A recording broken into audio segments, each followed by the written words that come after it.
Okay, I'm working on the tea box, which is a gift for my daughter. It's a wedding present. And here's what I'm doing. I'm cutting these strips to be equal to the kerf on my table saw blade. And right now, they are a perfect fit. This is the sample board. And what I did was I cut two pieces and kept sanding them just to perfection so they'll fit perfect. This fits perfect this way. This one fits perfect this way. So these are the two example pieces.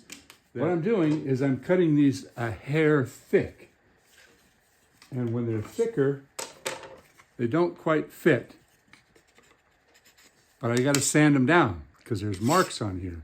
So I take this over and I sand both sides. I keep sanding and sanding and sanding until they fit that slot. And what I've got to do is I've got to configure the next cuts so that all of these are going to interlock together like this sample board right here. But I got to get it so it stops perfect. And you can see I've got a little tiny bit of slop here because these are just a hair too thin. And I want them to come together just perfect. There'll be a dab of glue on the inside to keep it all together because I want this insert to be removable for this tea box. Let's see how it goes. Now, I'm just a hobby woodworker, but I like to show some of the things I make because the woods that I use are primarily woods from logs that I've milled, including some of the exotics.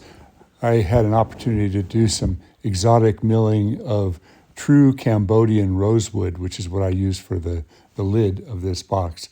So I'm showing you this procedure here, and I have a device called a Joint Maker Pro by Bridge City Tools.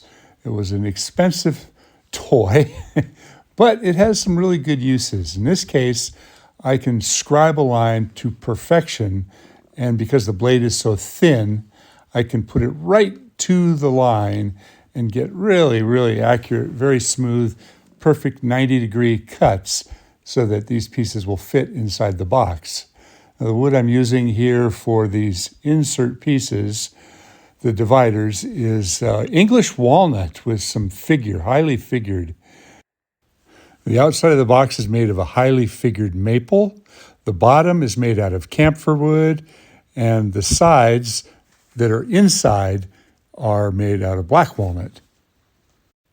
Thanks for watching and stay safe out there.